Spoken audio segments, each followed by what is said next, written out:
মরুভূমি। তবে মরুভূমি যে শুধু অতি গরম হবে তেমন নয়। মরুভূমি এই গোবি মরুভূমির মতো ঠান্ডাও হতে পারে। আর প্রায় সকল ধরনের মরুভূমিতেই বসবাস করে নানা প্রকার বিচিত্র সব প্রাণী, যেমন এই লম্বা আকৃতির খরগোশ। আমারই ভুল, এটি আসলে খরগোশ নয়। মরুভূমিতে বসবাসকারী নানা ধরনের বিচিত্র প্রাণীগুলো সম্পর্কে আমাদের রয়েছে নানা প্রকার ভুল ধারণা। আজকে আমি চেষ্টা করব সেই সকল মজাদার কয়েকটি ভুলের সমাধান খুঁজতে। মরুভূমির জাহাজ খ্যাত এই প্রাণীটি হল উট। এটি হল ব্যাক ট্রেইন ক্যামেল, আর এর রয়েছে দুটি বড় বড় কুজ বা হাম্প। ওদের বসবাস মূলত এই শীতল গোবি মরুভূমিতে। এরা একবার জল পান করবার পর প্রায় একাধিক মাস জল পান না করেই থাকতে পারে। অন্যদিকে ড্রোমেডারি ক্যামেল বা উট বাস করে উষ্ণ মরুভূমিতে। ওদের রয়েছে মাত্র একটি কুঁজ বা হাম্প, আর ওরা একবার জল পান করবার পর প্রায় 10 দিন জল না পান করেই বেঁচে থাকতে পারে। যেহেতু এই দুই ধরনের উটগুলোর কুঁজ বা হাম্পের সংখ্যার পার্থক্য রয়েছে, তাই তাদের শরীরে জল সংরক্ষণের পার্থক্যের কারণেই জীবন ধারণের সময় কম বেশি হয়ে থাকে, কারণ এরা ওদের কুঁজেই জল সংরক্ষণ করে থাকে। এক সেকেন্ড, এরা শুধু জল নয়, বরং খাবার এবং জল ছাড়াই নির্দিষ্ট সময় পর্যন্ত জীবন ধারণ করতে পারে। যদিও উট যখন জলের উৎস খুঁজে পায়, তখন তারা প্রায় 150 লিটার পর্যন্ত জল একবারে পান করতে পারে। তবে এই জল কিন্তু এরা আলাদাভাবে দেহে সংরক্ষণ করতে পারে না। তবে ওদের ব্লাড সেলের গঠনের কারণে সহজে ওদের শরীর ডিহাইড্রেট হয় না। আবার এরা খাবারও কিন্তু দেহে মজুত রাখতে পারে না।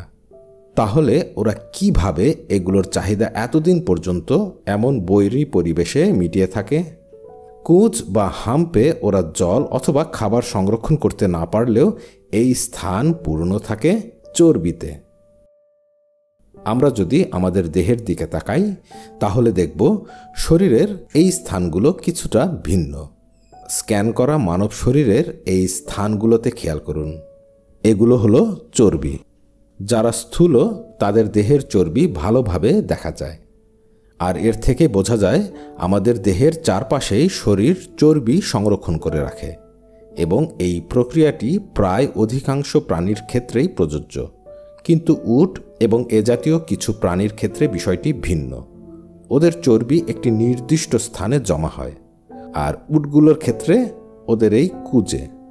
আসলে ওদের পিঠের এই কুঁজে থাকা চর্বি ওদের প্রাকৃতিক বৈরী তাপমাত্রার হাত হতে যেমন রক্ষা করে, তেমনি জল ও খাবারের চাহিদাও মিটিয়ে থাকে।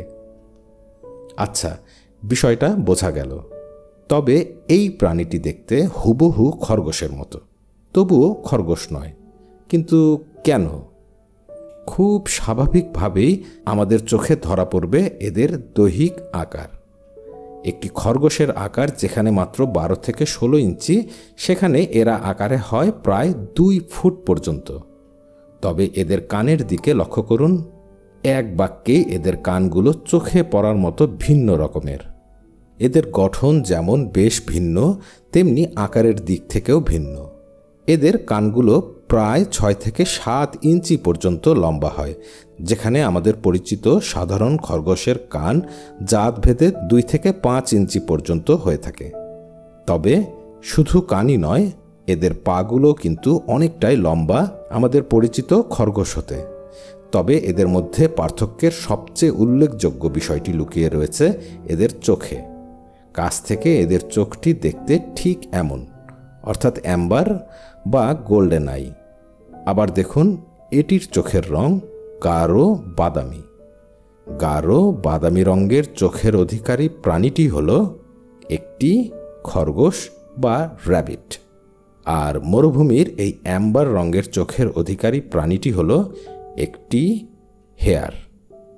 র্যাবিট ও হেয়ার দুজনেই নিরামিষভোজী হলেও এদের খাবার, আবাসভূমি, বাসা, দৌড়ানোর গতি জাতীয় বিভিন্ন বিষয়গুলো আলাদা। আসলে এরা দেখতে প্রায় এক হলেও হেয়ার কিন্তু সম্পূর্ণ ভিন্ন প্রজাতির একটি প্রাণী।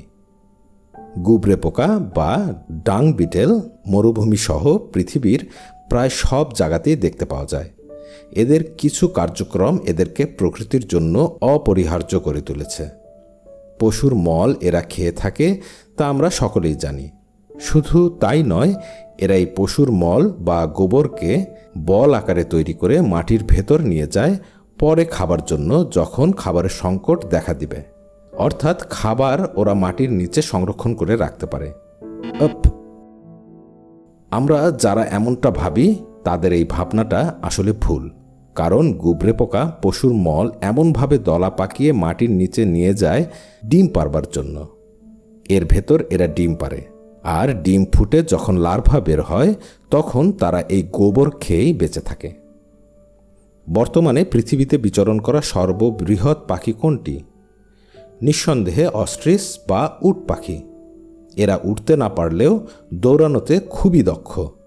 ঘন্টায় প্রায় 72 কিলোমিটার গতিতে দৌড়াতে সক্ষম। আর এদের ডিম হল পাখি প্রজাতির ভেতর সবচেয়ে বড়।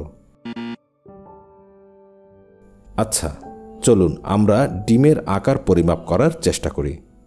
যেমন এটি একটি কোয়েল পাখির ডিম, এটি একটি মুরগির ডিম, এটি ইমু পাখির ডিম, এটি অস্ট্রিচ বা উট পাখির ডিম, এবং এটি এ যাবৎকাল পর্যন্ত রেকর্ডকৃত পৃথিবীর সবচেয়ে বড় পাখির ডিম। যদিও ডিমটি হলো একটি মডেল, অর্থাৎ প্রকৃত ডিমের অনুকরণে তৈরি করা একটি ডিমের আকার। প্রকৃত ডিম ঠিক এই ডিমের মতো বড় হতো। ডিমগুলো লম্বায় 1 ফুট থেকে সামান্য বেশি। আর এই ডিমটি পারত মানুষের জানা পৃথিবীতে বসবাসকারী সর্ববৃহৎ পাখি এবং মানুষের কারণেই প্রায় 1000 বছর আগে বিলুপ্ত হয়ে যাওয়া এলিফ্যান্ট বার্ড, যাদের বসবাস ছিল মাদাগাস্কারে। এই শব্দটি শুনুন।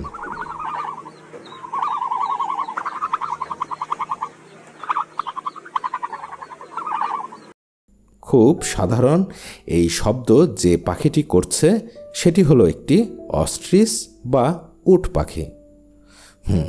খুবই সাধারণ, যা শুনে আমরা এদের চিনতে পারি। তবে এই শব্দটি শুনুন। আবার এটি,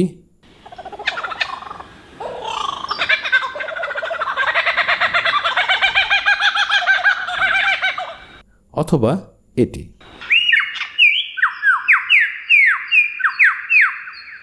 বলতে পারেন এই 3টি শব্দ কোন কোন পাখির? এই 3টি শব্দ আসলে 3টি পাখির নয়, এটি তৈরি করছে এই পাখিটি। এর সম্পর্কে জানতে নিচের ভিডিওটি দেখতে পারেন। আসলে এই পাখিটি যে কোন শব্দ তৈরি করতে পারে না সেটাই হলো প্রশ্ন। কারণ এটিই হলো সুর নকল করার জন্য পরিচিত পাখি, লায়ার বার্ড।